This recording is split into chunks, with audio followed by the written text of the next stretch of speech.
¿te consideras ambiciosa? Es igual de valiosa e importa lo mismo que el de una mujer que se ha dedicado al cuidado. Hay quien te criticaría la neutralidad. Yo me levanto todos los días y lloro. ¿Cómo te vacunas contra la soberbia? A mí me costó muchísimo entender lo privilegiada que soy. O voy a estar en la tarde con mis hijos, punto. Pero también que nos desacostumbremos a los contenidos basura. ¿Sabes qué quiere decir tu nombre? La verdad es que sí es una cosa que hasta me va a dar pena decir, porque seguro este va a ser el clip viral. ¿Qué tal? Y entonces decimos, pues no hay que pelear por dinero, sino por derechos. El chip es otro. ¿Cómo estás pudiendo?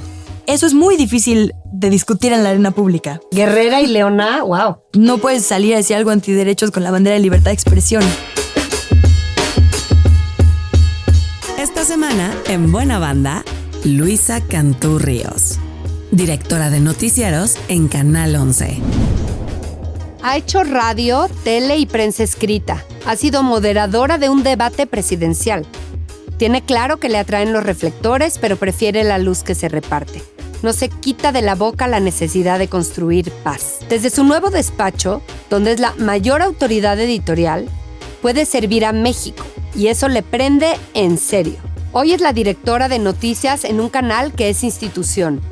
Uno que está siendo transformado en sus narrativas y sus formas por un grupo de mujeres despiertas como ella, a las que con frecuencia visitan sus hijos en la oficina. Si somos sujetos, no podemos ser objetivos, y menos cuando el mundo no sucede en condiciones neutras. Eso cree esta mujer de 33 años, quien desde que es mamá llora diario y por todo, y necesita que el mundo sea mejor. ¿Alguien que ande por aquí se identifica con ella? Llegaste a Buena Banda, el podcast de las mejores mujeres de México. Presentado por Bonafont. La presencia femenina en puestos directivos en los medios es del 24%. Este es un estudio en 12 países del mundo. Analiza Reuters 240 grandes medios online y se da cuenta que solo 24% de mujeres directivas en los medios. Hay mucha presencia femenina en los medios, pero pocas dirigiendo. Y si yo pienso en mujeres líderes de nuestro país, pienso en voces y en imágenes como Pamela Cerdeira, como Ana Paula Ordorica, Yuriria Sierra, Regina Reyes Heroles, Adela Micha, Gaby Marketing, muchas, las de Nices obviamente, pero directivas son pocas. Vigentes y presentes Denise Merker, que dirige toda la barra en Televisa, y pues tengo aquí a otra que se llama Luisa Cantú, que tú decimos tu siguiente apellido, ¿no? Por favor, siempre lo pido, sí. Cantú Ríos. Cantú Ríos porque tenemos madre. Porque mi mamá se escandaliza cuando Tienes razón. no lo digo completo, efectivamente. Tienes razón. Luisa Cantú Ríos. Luisa Cantú es una cara muy conocida, ha estado en miles de medios, en varios medios de este país, pero hoy en día está dirigiendo Canal 11, que yo diría que Canal 11 es como toda una institución en periodismo. ¿Qué se siente ser la directora de noticias de Canal 11? Justo te iba a decir de noticias, pero muy lindo porque con otra directora mujer que es Renata Turrent. Renata Turrent, que es la directora general del canal, sí. Que Renata es también treintona, ¿no? Sí, 30, más o menos de la edad, yo creo que somos. ¿Qué tiene? Como 37, 38, sí, yo creo por ahí que debe tener 33 años. 33. A sus 33 años, esta mujer dirige las noticias en Canal 11. Oye, cuántas flores, cuántos datos, qué hermoso que te entreviste a una mujer. Y tan profesional como tú, sí, se sintió hermoso. Bueno, además esto del 24% explica muchísimo de por qué tenemos las coberturas que tenemos, ¿no? Ya hablaremos un poco de la diferencia del ojo femenino. Pero muy honrada y además con muchas ganas de presumir que en Canal 11 justo estamos rompiendo todos esos esquemas tradicionales y paradigmas viejos. Hay una directora general mujer, una directora de noticias mujer, una directora de producción mujer. Todas mis subdirectoras son mujeres, entonces, ahí... Y no es una cosa de cuotas ni de que hayamos hecho a propósito, se dio muy natural a cómo estamos haciendo redes actualmente. Y particularmente en el tema de noticias es... de un alto impacto para las sociedades, ¿no? Hay esta máxima de los manuales de periodismo de las sociedades terminan convirtiéndose en la información que consumen. Entonces, claro, si solo damos violencia y no damos construcción de paz, si solo damos racismo o patriarcado, pues la sociedad se vuelve eso también. Entonces, también tener mujeres es una apuesta a cómo queremos que sea nuestra convivencia, cómo queremos entender lo que es verdad, y lo pongo entre comillas porque eso lo cuenta cada quien, lo que es la realidad. Quien se lo va a traducir, quien le va a dar estas herramientas a la audiencia, tiene que tener una intención de hacer mejor la convivencia social, ¿no? Y eso lo hacemos mucho las mujeres, creo yo. Sí, una intención humanitaria distinta con un propósito claro. Ahora, sí. Tengo muchas preguntas para ti. Fíjate que mi hija, que tiene 20, un día hace poco me dijo, mamá, es que a lo mejor me quiero dedicar a los medios. Y yo, que he hecho mi carrera en medios, qué injusta, le dije, no. Y entonces yo te pregunto a ti, o sea, tú eres 20 años menor que yo prácticamente. Eres periodista de la Carlos Septién y del CIDE, o sea, la periodista de manual. Sí, digo, eso abre un montón de conversaciones, porque también reconozco que justo venir de ciertos entornos y contextos ya es empezar no de cero, sino mucho más avanzado. Yo honestamente creo que a mí me pasó eso, que sí tuve una situación privilegiada en la que no tuve que empezar súper de cero, sino que pues mi propio entorno me permitió tocar puertas de forma a lo mejor más fácil. Es decir, creo que me tocó un entorno súper distinto, mucho más democratizado en el sentido de que ahora hay gente que es autogestiva porque hace podcast o porque hace redes sociales. Ahora que mencionabas toda esta lista de colegas increíbles que han abierto brecha, a mí nunca me dio miedo lo que creo que a ellas les dio miedo, ¿no? Yo ya crecí con figuras, pues, ¿no? Siendo figuras. Sí. Ya crecí con maestras que me guiaron, ya crecí con referentes, o sea, sí creo que para mí fue mucho más fácil y mucho más andado el camino que para una generación arriba de mí. El miedo siempre está, obviamente, a fracasar en cualquier oficio, pero creo que justo hemos roto las generaciones de mujeres que van llegando a puestos de poder, muchas historias que nos contaron sobre el periodismo, ¿no? Que no hay manera de vivir de esto, que tienes que ser... Sí, por supuesto. Digo, aquí estamos dos mujeres sentadas que pueden dar cuenta de ello. Nadie de las mujeres con las que yo convivo jamás aplasta cabezas, al revés. Colaboramos, nos hablamos todo el día, ¿no? O sea, hacemos equipo. Y la más importante creo que es, sí se es periodista 24/7, pero no se es empleado 24/7, de nadie, ¿no? También defender estos espacios de convivencia, de salud mental, familiares, de amistades, ¿no? De existencia como personas, creo que es algo muy femenino, justo porque los cuidados recaen en nosotras. Claro. Si no lo defendíamos nosotras, no lo iba a hacer nadie. Y ahora que estamos en espacios de poder podemos ser mucho más empáticas porque nos atravesó. Sí. Nuestra historia completa es esa, ¿no? Tener que malabarear cuidados y un poco también creo yo la defensa del placer y del ocio, ¿no? Que son cosas como que da muchísimo miedo hablar porque a mí me decían hay que ser la primera que llega y la última que se va y bueno, sí, efectivamente lo fui muchas veces, ahora en mi puesto pues hay que serlo. Pero he aprendido a defender que también los derechos, digamos, de la alegría, estas cosas como intangibles, pero que la sociedad se merece y nosotras nos merecemos, no son algo de qué avergonzarse, ¿no? Claro. Fíjate que lo he platicado yo muchas veces cuando yo fui mamá y trabajaba en Grupo Expansión. La primera vez que fui mamá, se me empezaban a acercar otras mamás, ¿no? Con cómo le hiciste, qué experiencia y no sé qué, y qué hago, y cómo le haces para zafarte y para irte. Y yo les decía, es que tenemos que decir, ya me voy porque yo acabo de trabajar a las 4 o lo que sea que tú hayas acordado y porque me voy a la clase de natación o voy a estar en la tarde con mis hijos, punto. Sí. Y no había tanto el trabajo remoto. Y había mucho miedo de no me atrevo. O sea, todavía inventar. Y yo digo que la forma de ir transformando los espacios es diciendo la verdad. Es me voy, puedo ser mamá y tener un puesto y seguir creciendo a mejores puestos y no pasa nada, ¿no? Sí. Pero decirlo sí se requiere de valor, ¿no? Se requiere de valor, pero como dices, es la única manera de normalizarlo. Y además, o sea, es un poco como un dominó de sociedad virtuoso, porque las familias que tienen posibilidades de descanso y de convivencia tienen más posibilidades de no tener violencia, ¿no? O sea, entonces, si uno defiende esos valores y los defiende para su entorno laboral, pues es como un efecto dominó que a todo mundo beneficia. Sí, somos personas más productivas, ¿no? Tú tendrás seguro datos mejores que yo. Sí. De cómo personas más sanas, o sea, además eso, hasta estar más sano, tener una vida no sedentaria, tener tiempo para hacer ejercicio, por ejemplo, ¿no? Para leer, pues hace que a lo mejor no desarrolles enfermedades vinculadas al sedentarismo o a la mala alimentación que van a recargar el sistema de salud, ¿no? O sea, como que no nos damos cuenta cuánto de pelear por nuestra salud en realidad es un acto comunitario también, virtuoso para la sociedad. Ajá. Y tú eres mamá de 2. De 2. ¿Qué años tienen?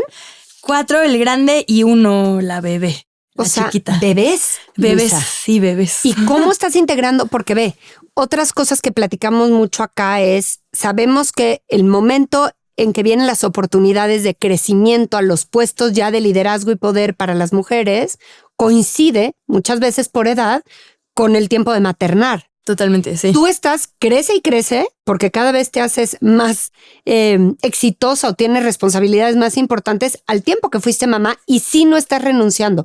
¿Cómo estás pudiendo? O sea, no voy a otorgar que estoy pudiendo porque no en algún pudiendo. lugar estás quedando. No, ayer lloré 2 veces, ¿no? En el día porque mi hija chiquita tenía una cita con el pediatra y lloré porque no la pude llevar yo y entonces no me iba a enterar cómo está y al mismo tiempo tenía que estar bien porque venía un asunto fuerte. Entonces, no sé si verdaderamente podemos decir que lo estamos logrando, ¿no? O sea, un montón de veces sí acomodamos nuestro día, otras veces no.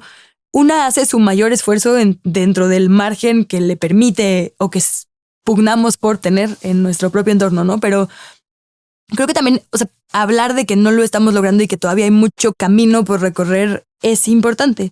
Porque hablamos de esto, ¿no? Del malabareo para las mujeres y de lo poco que hay referencias o lugares donde podamos escuchar que a otras también les está pasando. Creo que ahora cada vez más, ¿no? Ya hay un montón justo de podcast o de espacios donde podemos no sentirnos solas, pero el tema también era que tú no sabes si te está pasando solo a ti o si es la regla, porque los temas de maternidad y nosotras que trabajamos en medios de comunicación, es el slang, nunca son primera plana, ¿no? Potencialmente le pasan a la mitad de la población, o sea, somos mujeres, potencialmente podríamos elegir o no ser madres. Es algo que repercute en toda la sociedad, pero que la inercia de los medios de comunicación es que no es lo más importante, ¿no? Lo más importante siempre es los mercados y lo que los señores dijeron en la cámara. Y entonces como que también hemos interiorizado que eso no es lo más importante, porque si fuera lo más importante estaría en primera plana. Incluso y eso es algo que la sociedad aprende, ¿no? Y incluso es medio de pena estar poniendo a tus hijos en la conversación, ¿no? Porque se ve como que eres débil porque no estás con toda tu concentración. Y si supiera la gente cuánto mejor persona o cuánto más profesional te hace ser mamá. Yo ahora me interesa mucho más todo, ¿no? Si se va a acabar el agua me preocupa el triple, pues, porque ahora tengo 2 criaturas que sobrevivan.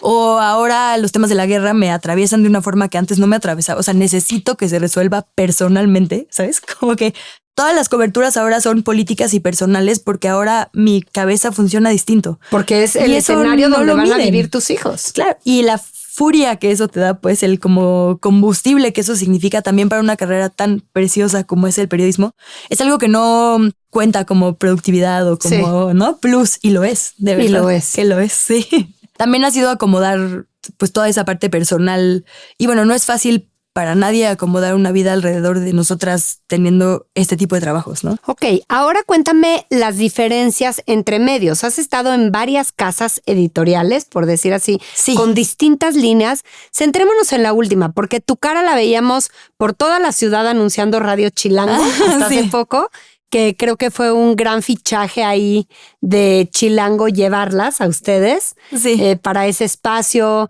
y esa apuesta muy como de todas las plataformas que fue Chilango con Radio Chilango, y ahora estás en algo tan distinto como Canal 11. Cuéntame cómo fue ese cambio. En Chilango en realidad he trabajado en diferentes etapas. Ajá. Me fascina el periodismo local. O sea, si yo pudiera hacer periodismo de mi cuadra, siempre lo haría. Me encanta. Y qué padre marcas Chilango. Sí, es fue hermosa justo también. Por eso. Sí, yo sé. En diferentes etapas he trabajado justo primero para el print, ahora que hay radio, pues para radio, todo justo porque también Chilango me encanta justo porque rompe también esta idea como del periodismo viejo, clásico, de solo lo súper duro político es lo que a la gente le importa, ¿no? Claro. No, a la gente le importa su bache de afuera y cómo se relacionan las adultas mayores y que no, o sea, como que literal lo de tu vida cotidiana. Entonces yo ya había trabajado en algunos otros momentos con Chilango y me invitaron ahora justo para hacer este proyecto de radio, un poco pensando en eso, en que pudiéramos hacer un periodismo muy comunitario, muy local y que fuéramos personas a las que nos gusta caminar la ciudad y que un poco lo hemos hecho como reporteras, ¿no? A mí me tocó cubrir delegaciones, me tocó cubrir medio ambiente, me ha tocado cubrir jefatura de gobierno en otros momentos, entonces como que esa idea de alguien que ya hubiera mapeado la ciudad y supiera hablar del plan de desarrollo o de, no sé, las colectivas de gente que se ve los domingos para hablar de sus saberes empíricos, ¿no? O sea, como que la idea era construir un espacio muy así. Al mismo tiempo estaba en algunos otros lugares. He estado, por lo menos el último sexenio, en medios públicos también, que para mí es una cosa súper importante y súper linda y por eso un poco tuve como 5 minutos de fama después del debate presidencial. Que te fue muy bien, poco. ¿No? Sí, o sea, digo, uno siempre se critica si debía haber estado más derecha y preguntado algo más inteligente. Pero bueno, al final creo que salió bien, o sea, fue un ejercicio que ojalá le haya servido a la gente. Pero como de todas las opciones o posibilidades que se me abrieron a partir de eso, que agradecí y que me sentí muy honrada, sí, mi convicción fue que la apuesta que iba a hacer los siguientes años era la de medios públicos. Porque, y digo, yo sé que tú más bien has estado mucho del otro lado. Totalmente del otro lado, sí. Pero a mí me pasa eso, como que creo que justo estoy muy acostumbrada a funcionar bajo la lógica de cómo hacemos que el medio sobreviva, y eso siempre es un poco la lógica privada, que no quiere decir que no pueda haber productos fantásticos, súper virtuosos y nutritivos para la sociedad, pero la lógica por naturaleza de lo público es que siempre sea, digamos, un servicio a la sociedad, ¿no? Y como no tienes ni que preocuparte por clics, ni que preocuparte por vender, lo único que te tendría que preocupar, y no solo el contenido, la obligatoriedad de que tu contenido sea para garantizar que todas las personas tengan todos los derechos, ¿no? Como que es una cosa muy de lo más bonito, así. Digo, ya en el día a día hay 1 millón de retos, desde capacitación de tuya y de las personas y de decisiones, ¿no? De cómo vas a abordar un tema u otro. Pero digamos que la médula de lo público es que siempre sea un servicio social. Y a mí eso me parece súper bonito, siempre me pareció muy lindo, de que de verdad el medio sea un vehículo de servicio y que sea, pues, una aportación a la construcción de paz y de mejores sociedades. Entonces, como que saber que esa es tu única preocupación y que no tengo que estar preocupada por si soy el portal más visto, o si hay que ser relevante en todos los formatos, hay que tener una combinación de contenido interesante. Bueno, y tienes otra serie de reglamentos y digamos, medidas o obligaciones, por ejemplo, ¿no? De transparencia o rendición de cuentas, que bienvenidas todas, qué bueno que sea así, que también le meten otro tipo de retos, ¿no? Y que te han hecho aprender otras cosas, ¿no? Claro. No habías estado ahí nunca. No. Finalmente. No. Sí, nunca había estado en un puesto directivo así. Había dirigido equipos. En Radio Centro fui justo directora del área de podcast. Y antes de eso estuve en TV Azteca y en ADN 40 dirigía una cosa, me deslindo el nombre porque siempre me peleé con mi jefe por eso, que se llamaba Buró de Investigación.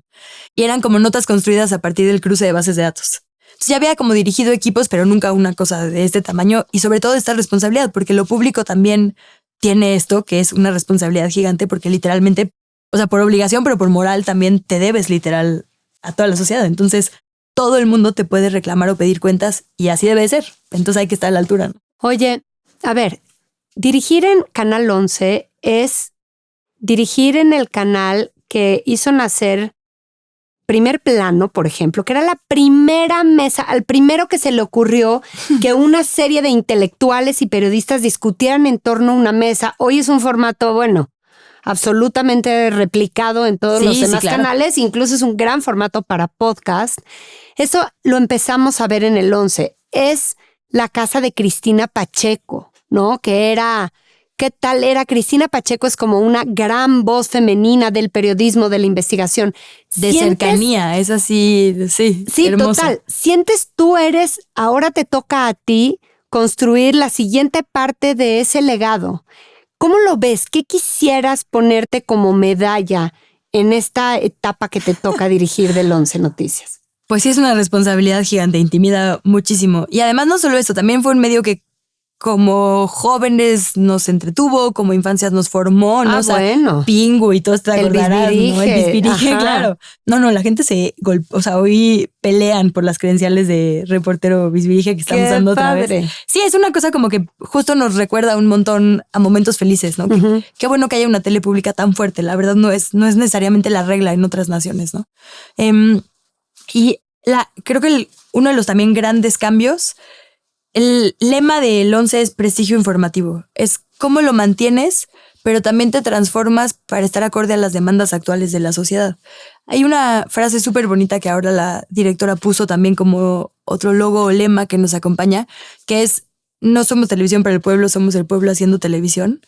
Y eso es importante porque una apuesta audaz, pero que creo que marcará la diferencia, es que no solo opine la gente intelectual, ¿no? Como que estamos también muy habituados como audiencia a decir, claro, solo los grandes intelectuales tienen algo que decir, y en realidad no, todas las personas tenemos algo que decir. Y nuestra experiencia académica o nuestra trayectoria, no sé, en negocios o en la vida profesional es igual de valiosa e importa lo mismo que el de una mujer que se ha dedicado al cuidado o a la casa, o el de un joven que está estudiando ingeniería o no.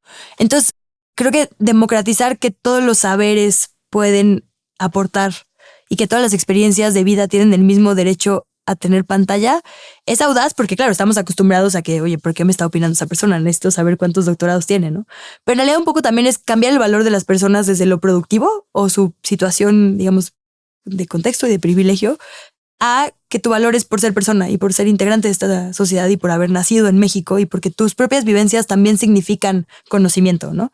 Pero lo cierto es que necesitamos, incluso quienes tomamos las decisiones, poder pensar afuera de lo que conocemos, lo cual es muy difícil. O sea, hay que hacer el ejercicio, forzarte a hacer el ejercicio de, bueno, que yo creo que esto es importante, no necesariamente a lo mejor es importante. Sí. Solo mi cantidad de sesgos y contextos me lo ponen ahí. Necesito escuchar qué dicen en Chiapas y qué dicen en Sonora y no qué dice la señora de 85 y el niño de 12.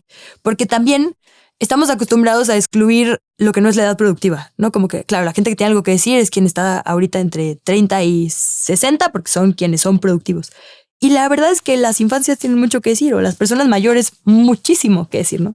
Entonces también hay una apuesta ahorita de meter otro tipo de voces que se sienten y mezclen y hagan otro tipo de análisis, con los que a lo mejor también la gente se ve o se refleja o, pues sí, como que tener referentes que se parezcan a ti es bien importante.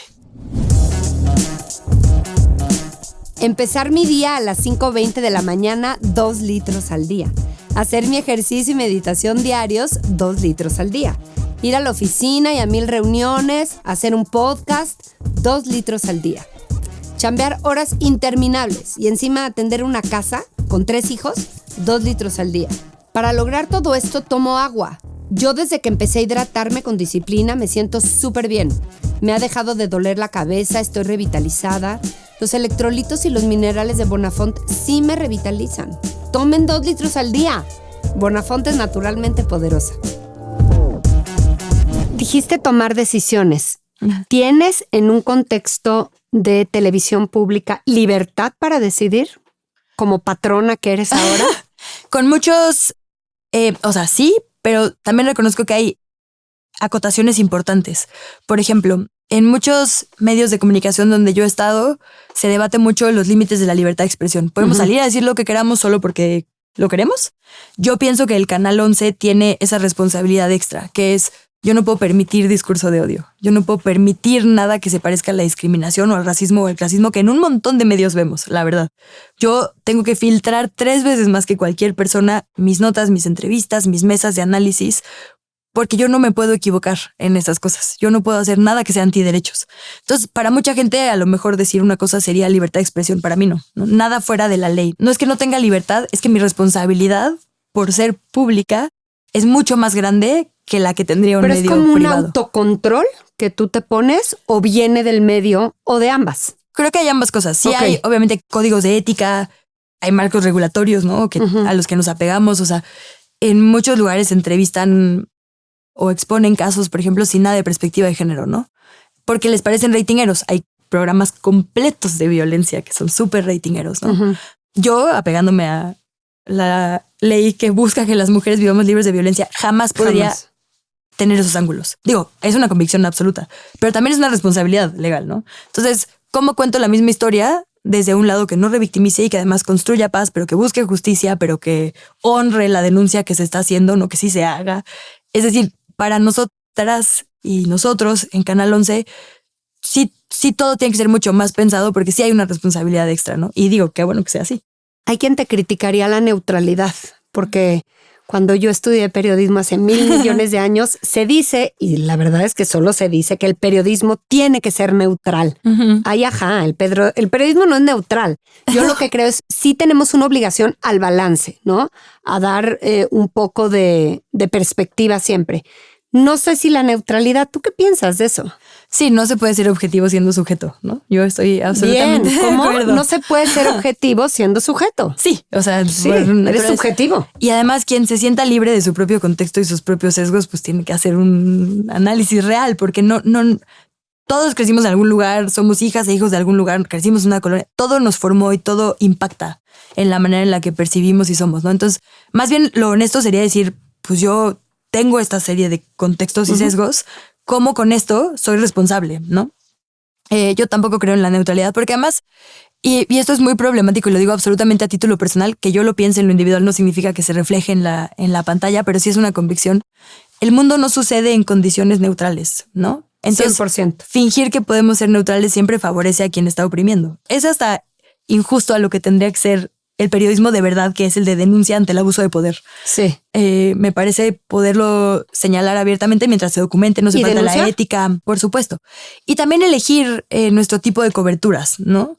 Sí. Creo que lo más honesto que podemos decir es, más bien lo más honesto que podemos hacer es ser transparentes al respecto y sin nutrirnos de un equipo lo suficientemente plural para que nos permita verlo. Porque a veces lo que pasa es, claro, si tú y yo crecimos en la misma calle, no podemos ver las cosas que ve alguien que creció en una calle sin agua, ¿no? Sí, pienso que no hay que, sí, pienso que no hay que tener culpa de pensar lo que pensamos y de ser quienes somos. No hay que ser neutrales, hay que ser honestos. Ajá. Y no hay que ser intolerantes. Eso sí, a ninguna postura, ¿no? De acuerdo, excepto al discurso de odio. Yo ahí sí pensaría, el discurso de odio. Es que ese es el truco, como que mucha gente lo disfraza de libertad de expresión. Sí.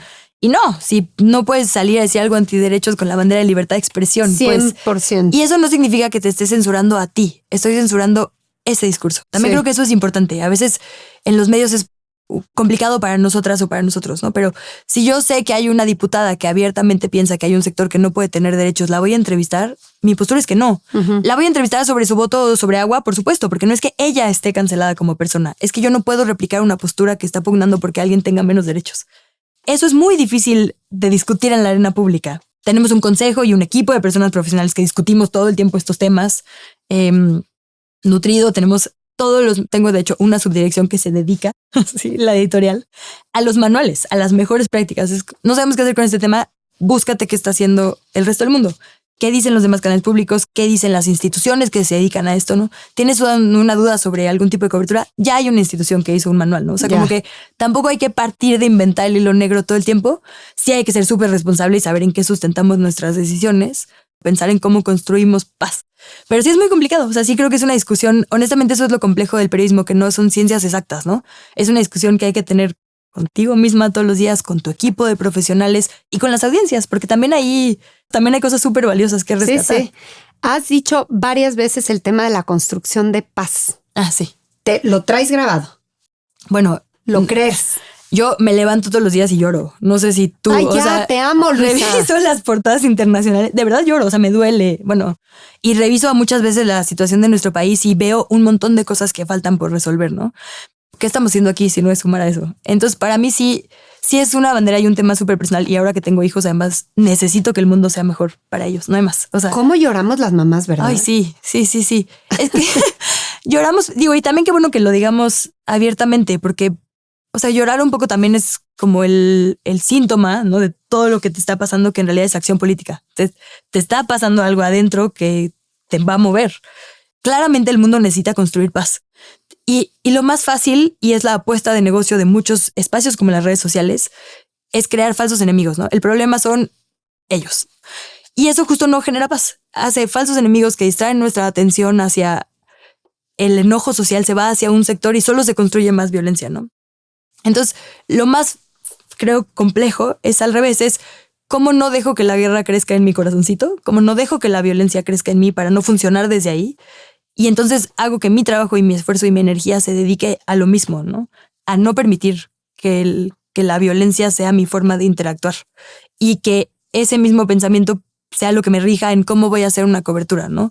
Pues sí, voy a hablar de la violencia, por supuesto, pero voy a enseñar a los chavitos con sus pistolas y voy a poner una música de acción, o voy a irme a explorar qué pasó en sus entornos, cuánto estudiaron, cuánto comieron, cómo estaba su situación familiar, y voy a decir, aquí hay un montón de focos que pudimos resolver antes, ¿no? O sea, mi periodismo tendría que ser el segundo y no el primero, y a eso me refiero cuando digo como construcción de paz. Sí, y ahí es donde el periodismo vuelve a valer la pena, ¿no? Te acuerdas siempre que es lo máximo. Sí. Te escucho y pienso que hay que, o sea, veo a una persona feliz, esperanzada, construyendo, haciendo, y muy informada, y muy consciente, y muy analítica. Pienso que es lo que hay que hacer. Es lo que hay que hacer, no dejar de conversar en lo que importa, no dejar esos huecos que se llenan de extremismo, de polarización.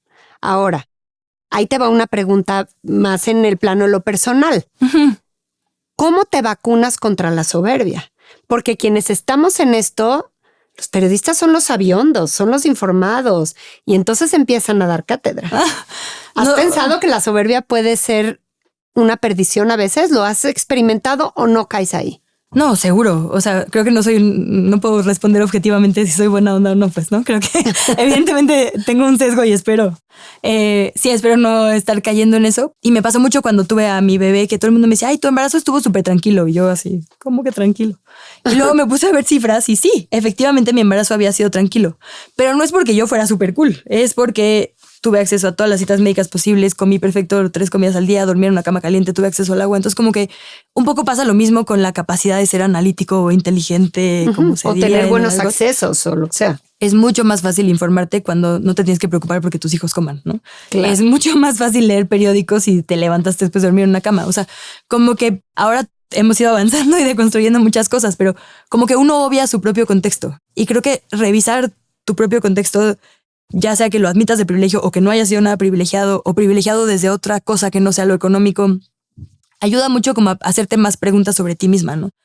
Eso no quiere decir que no le eche ganas ni que diga, ya no hice nada. No. O sea, reconozco mi esfuerzo, pero no es mayor que el de muchas personas. Solo las circunstancias a mi alrededor permitieron que eso me trajera a donde estoy. Entonces, no sé si eso me quita la soberbia o no, pero por lo menos me obliga a mí solita a preguntarme más cosas y a poner en la dimensión pues que puedo ver, ¿no? O que tengo al alcance las cosas que puedan ser buenas o malas, asertivas o erróneas de lo que hago, ¿no? Entonces tu blindaje es la pura conciencia, ¿no? Y el recordar de dónde vienes y quién eres y tal. Pues sí, por lo menos hacer el ejercicio de también cuestionarme a mí misma y no solo a todo lo demás, sí, ¿no? Ahora, ¿quién influye en ti actualmente? ¿Ves que dicen esto de las 5 personas que más ves? Sí. Acabas siendo ellas, acabas pareciéndote a ellas. Hoy, en este momento de tu vida, siendo mamá, dirigiendo noticias en un canal público, siendo pareja, siendo hija, lo que sea, de este México y este mundo, ¿quién influye en ti en este momento? Bueno, o sea, obviamente mis hijos, por 1000 razones, ¿no? Primero porque una de las cosas más lindas de la maternidad y que como que nadie te prepara o nadie te explica es... Sí, un poco es volver a ver el mundo con otros ojos, ¿no? Como que parece una cosa bien tonta, pero claro, la primera vez que ven sus pies y es como, wow, tengo pies, y dices, claro, tengo pies. O sea, como que ya también obviamos tantas cosas que son súper fascinantes, ¿no? La primera vez que prueban un sabor, los primeros meses que empiezas a darles comida por primera vez, es como, güey, claro, el mango sí es delicioso. O sea, redescubres el mundo de una forma súper bonita. Sí, siempre...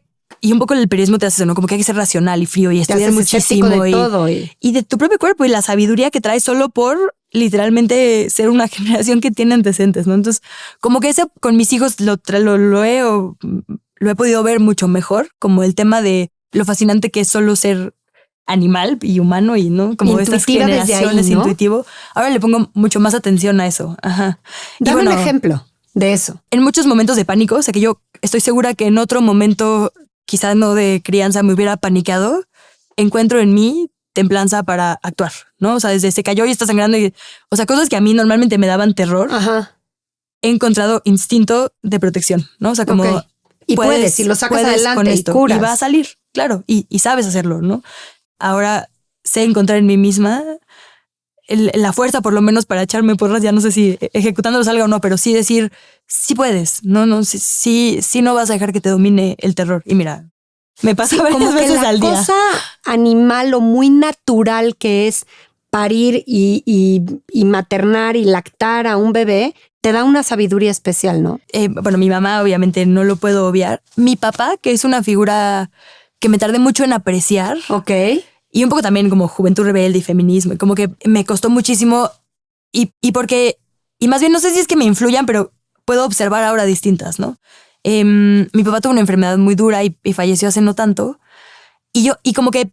O sea, es horrible porque siempre es horrible perder a alguien. Pero me ayudó un montón a verle como adulto, ¿no? A decir, bueno, era tan duro porque se levantó un día y decidió ser duro. O también... Ahora pienso en eso, ¿no? Como la gente del norte que no necesariamente... Es una práctica común hablar de nuestros sentimientos, ¿no? Súper religiosas, ciertas casas que también te acotan, ¿no? La forma... O sea, como que ahora veo súper padre en mí, pues, la reflexión de desmitificar a los papás y a las mamás también desde ahí. Comprenderlos. Totalmente. Te hace ser mejor hacia las demás personas también. ahora traigo mucho la responsabilidad en mí misma de hacer ese ejercicio, como de, a ver, esta persona es así porque se levantó y solo quiso ser así, o tengo que considerar que tiene estas otras cosas que le pasan. Bueno, eso como en lo muy íntimo y familiar, ¿no? La verdad es que sí es una cosa que hasta me va a dar pena decir porque seguro este va a ser el clip viral, pero sí la presidenta de México para mí es una cosa fantástica. O sea que no... Y me pasó cuando fui a votar que iba con mi chiquita en la carriola miniatura y había 2 adultas mayores en una jardinera. Yo veía que me veían con mi bebé recién nacida y decía, claro, independientemente de quién fuera a ganar, pero bueno, había 2 punteras. Finalmente fue la presidenta Sheinbaum, pero ellas tenían 70, 80 quizá, y a esa altura de su vida estaban viendo a una mujer presidenta, ¿no? Y yo decía, esta morra, o sea, mi bebita aquí, ¿no? Ya van a ser con esos referentes, va a ser normal, o sea, no va a ser algo que se va a preguntar. Eso para mí ha sido fabuloso. La jefa de gobierno me parece una mujer con una clase de discursos que a mí me hacen llorar. O sea, la primera vez que le escuché hablar del derecho a la felicidad, yo decía, es que claro, ¿por qué nunca habíamos hablado de esto? Todo el mundo habla del derecho a la movilidad, a la economía, a la seguridad, por supuesto. Pero todos esos son vehículos para un fin último intangible, que es la felicidad, que es la tranquilidad, el bienestar. Me encanta que podamos abiertamente ser cursi. Yo soy asquerosamente cursi. Entonces, me encanta poder ver figuras durísimas rompiendo madres, ¿sabes? Como, perdón, no sé si eso se puede decir. Ay, claro pero que bueno, se puede. Líderes, ¿no? O sea, que literalmente organizan equipos, resuelven problemas que no me puedo imaginar todos los días. Y al mismo tiempo pueden ser súper cursi, sacarse una foto con su perrito y permitirse también verse vulnerables. Esas figuras a mí me parecen súper inspiradoras. Como nuevos modelos, ¿no? De liderazgo. Nuevos modelos. Justamente. Sí, y eso, ¿no? Que sí, nuevos modelos, me encanta. Ok. Entonces, figuras ¿Ahí te va? políticas. Ok. Me faltan, Entonces, ya, sí. no, está perfecto, me encanta. Figuras políticas, te dices, vas Sí. el clip viral, pues igual, y sí que. Sí, a mí pero me no solo es conmueve, por- a mí me conmueve muchísimo. No es una cosa ni de. No es partidista, es no de figura. Partidista, Exacto, no es de exacto. simpatía partidista. Gracias. Me conmueven las mujeres en puestos de liderazgo Digo, en general. Y político, sí. wow. Sí, digo, qué fortuna, la verdad, qué fortuna estar aquí. Oye, dime, ¿qué te ha costado mucho trabajo de tu chamba? Ya dijiste muchas cosas increíbles. Sí. ¿Qué dices? Ay, güey. Bueno, un montón, la verdad. Cumplir las expectativas es una cosa bárbara porque las expectativas hay tantas como personas mexicanas, ¿no? O sea, literal, 120 millones. O sea, como que todo el mundo piensa lo que se le da la gana como debe ser, de lo que debe ser un canal público. Entonces hay quien dice, no se debería hablar de política porque es público y entonces solo debería haber orquestas sinfónicas, ¿no? Y hay quien dice al contrario, un canal público debería politizarnos y poner los temas políticos y entonces pónganos más debate y que se peleen todos. Hijo, sí. No, los canales públicos no debe haber pelea, ¿cómo crees? Pongan a puras mesas de ordenadas, ¿no? Entonces como que, ¿quién tiene razón? Es eso como cumplir expectativas ha sido un reto muy grande porque no está escrito en piedra, ¿no? ¿Y qué haces? Finalmente escuchas y intuyes y dices, por aquí va mi decisión, lo mejor que creo. Pues lo que te decía, como que creo que ya hay ciertos puntos de partida, ¿no? Sí, haces benchmark también, ¿no? Decías. Sí, y eso, ¿no? O sea, como que sí, pienso como cuáles son los objetivos finales de los noticieros, pues que la gente tenga herramientas, ¿no? ¿Cuál es la mejor vía? Pues poner gente a pelear, a lo mejor no, ¿no? Ponerles las herramientas para llegar a los espacios de información, de consulta, a los programas públicos, a lo que son sus derechos, a lo mejor sí. Hay una discusión social en este momento y nadie sabe cuál es lo mejor. Pues ahí sí pones a discutir. Es como un poco una evaluación casi que cada hora, la verdad. O sea, Entonces, eso de cumplir expectativas. ¿Qué otra cosa te ha costado mucho trabajo? pienso que al ser yo una mujer joven en un espacio usualmente ocupado por hombres no tan jóvenes, o sea, si piensas en los directores de noticias de la mayoría de los medios, no son mujeres. Y entonces también eso me da como la necesidad de decir, bueno, compañeros, se han perdido esta visión también, ¿no? Si le apostáramos a este tipo de coberturas, y es lo que decía, ¿no? A lo mejor todo el mundo dice, no, hoy el mercado es lo más importante y hay que monitorear y está en todos los medios. Igual y yo digo, pues no, a mí la neta lo de quitar la comida chatarra de las escuelas me parece la nota. Es una apuesta. Igual y todo el mundo dice, bueno, está perdida en la agenda. ¿Y te ha costado trabajo porque eres muy cuestionada por ese tipo de cosas? Pienso que sí. Digo, no sé si todas las personas en mi puesto antes también fueron cuestionadas y yo no tengo forma de saberlo. Pero sí, todo el tiempo hay esto como de, claro, no estás hablando de Sinaloa. Sí estás hablando de Sinaloa. No estás hablando de Jalisco. Y seguro porque no. es una Y es mocosa como, mujer, pues, no sabe. ¿Le falta experiencia o qué? No sé. Pues seguro, sí, digo, de eso me llega un montón. Ajá. Y también gente que auténticamente solo piensa otra cosa sin saber si soy yo la que decide o no. Como que eso siempre es difícil, pero sí la verdad veo muy distinta la línea editorial del 11 y la línea me refiero a lo que escogemos que sean nuestras coberturas prioritarias, en lo que invertimos nuestros recursos humanos de tiempo, ¿no? No es que no contemos la nota roja, por ejemplo, ¿no? Pero nunca la contamos cómo se cuenta la nota roja. Escogemos cuadro por cuadro las imágenes que vamos a proyectar porque yo asumo que me están viendo en la comida una familia completa. Entonces yo no puedo poner un atropellado o un acto de violencia. Es mi obligación contar que esto también pasa en el país, pero como editorialmente elijo que eso se sepa y planteo una solución sin que no. Pero también que nos desacostumbremos a los contenidos basura. Y eso es bien difícil porque vas contra la inercia. Vas contra una inercia de muchos años y que no solo está en los medios, ¿no? O sea, el machismo está en la publicidad, en las películas, en las series, en las telenovelas, en nuestra propia cabeza, a veces en nuestra casa, en los libros.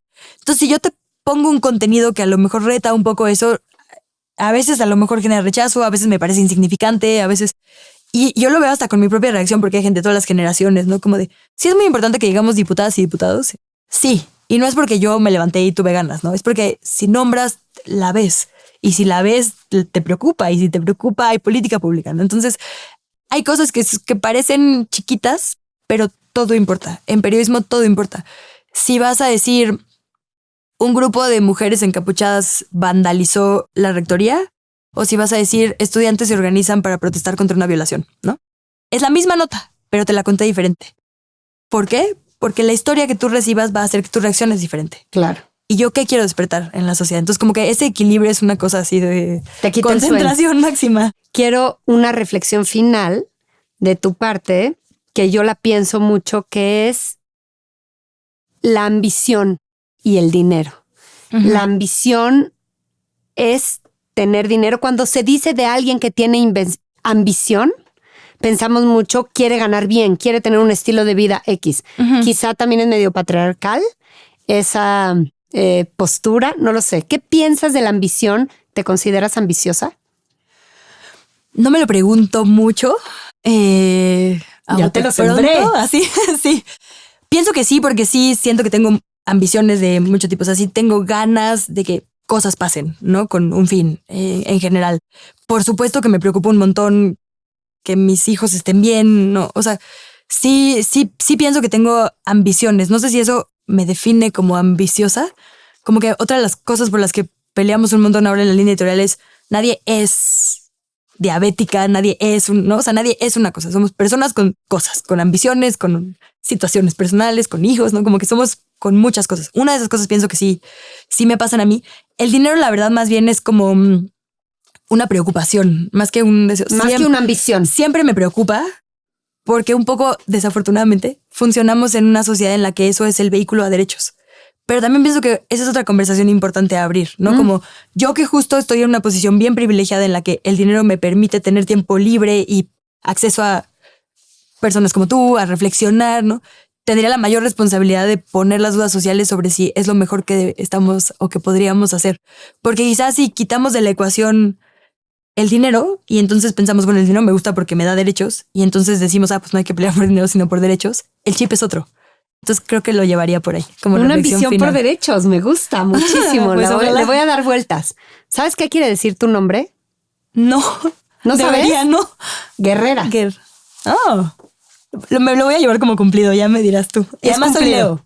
Ahora que eso está muy, nací en agosto, sí, terrible. Se me juzga muchísimo por eso. Nada, qué terrible, bien. O sea, gracias. Guerrera y leona, wow. Gracias, Luisa. Gracias a ti. Qué placer. Muy lindo, igualmente. Esto fue Buena Banda, traído hasta ti por Bonafont.